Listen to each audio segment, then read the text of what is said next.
Hi, I'm Milton Rendell and welcome to Real News Friday, and as you can see I'm back in my office just after a nice couple of weeks over in Vietnam. Recommend it for a holiday, guys. Marketplace here, 4,073 properties on the market here in West Australia, which is down about 14.1% on a month ago, so that's quite a dip.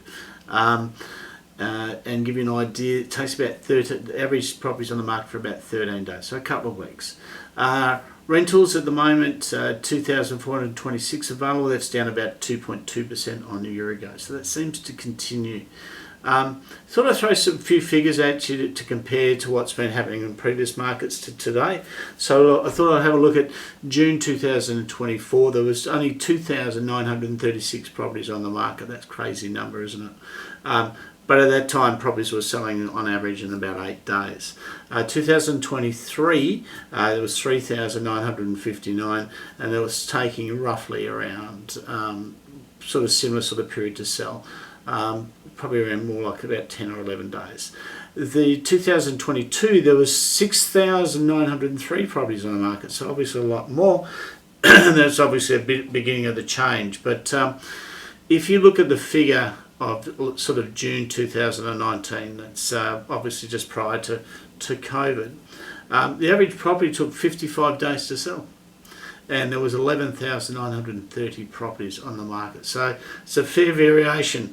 So the question becomes, what will change for buyers? Everyone talks about a whole pile of different theories about what should happen for buyers to make it easier, etc. First, the most important one is obviously an increase in number of stock.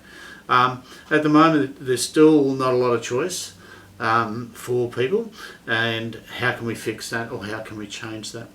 I've got a few suggestions. Whether they're right, wrong or indifferent, we will find out. The first one is obviously the building industry needs to improve, and if they're able to complete homes quicker, that would help take pressure off. That's certainly, people are waiting a year, 18 months, 2 years for a house to be constructed is just crazy.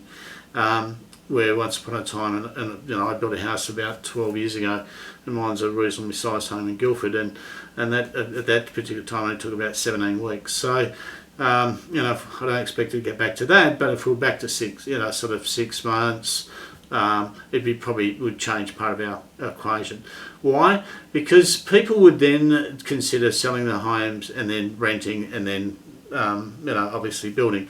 But if you're a family, to go out and try and find a rental, which is still a challenge, as we all know, but to do that for 2 years and put your family through that, so quite often people are just staying in their homes. The other one is, and I've talked about stamp duty a number of times, I believe there should be some sort of concessional stamp duty for people over, say, 70 years of age, sort of means tested to that. So that they are able to move. People aren't downgrading. There's a lot of people sitting in very big homes that could be moving on, but again, there's a lack of product for them to move to as well, so there's a combination of both. The other thing is obviously we had a very big flood of population to the state. That seems to be stabilising. In fact, today, hearing on the news, they're talking about Australia has had more people exiting Australia than they've seen for a number of years, so maybe there might be a balance coming forward there. But like I say, one of the big ones is probably that middle market where people are either upgrading or downgrading.